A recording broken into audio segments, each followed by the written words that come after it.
Obranná operácia ukrajinských jednotiek pokračuje. Do dnešného dňa sa uskutočnilo celkovo 85 bojových stretov s ruskými útočníkmi. Ukrajinskí vojaci vyčerpávajú Rusko po celej dĺžke bojovej línie a v tyle.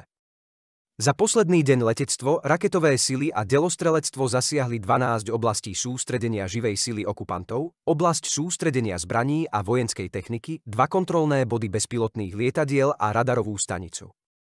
Od začiatku dňa Rusko podnikol 1 raketový útok a 37 leteckých útokov, vrátane 40 bezpilotných lietadiel na ukrajinské územie, pričom použil 499 kamikaze. Na pozície našich jednotiek a obývané oblasti vystrelil 2742 krát s použitím rôznych druhov zbraní. V Charkovskom sektore došlo k 5 bojovým stretom s ruskými útočníkmi. 3 útoky boli odrazené pri obci Lipci a meste Vovčansk.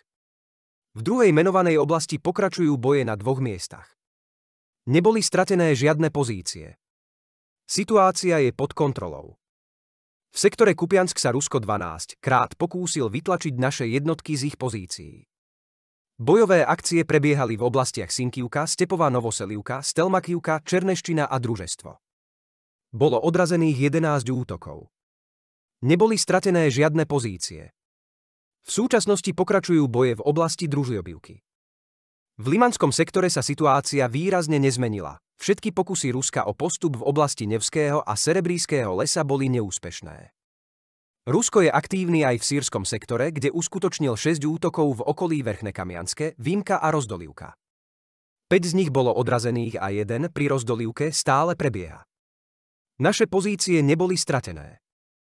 Situácia v Kramatorskom sektore je napätá. Od začiatku dňa sa agresor 11 krát pokúsil vytlačiť ukrajinské ozbrojené sily z ich pozícií v oblastiach Kalinivka, Nový, Ivanivské, Kliščuka a Andriivka. 8 útokov bolo odrazených. Ďalšie 3 zrážky pokračujú v okolí Kalinivky a Ivanivského. Situácia je pod kontrolou ukrajinských obranných síl.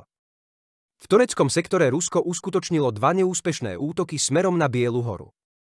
V Pokrovskom sektore ruskí okupanti počas uplynulého dňa pokračovali v pokusoch preniknúť do našej obrany. 15 útokov bolo odrazených a 8 ďalších pokračuje.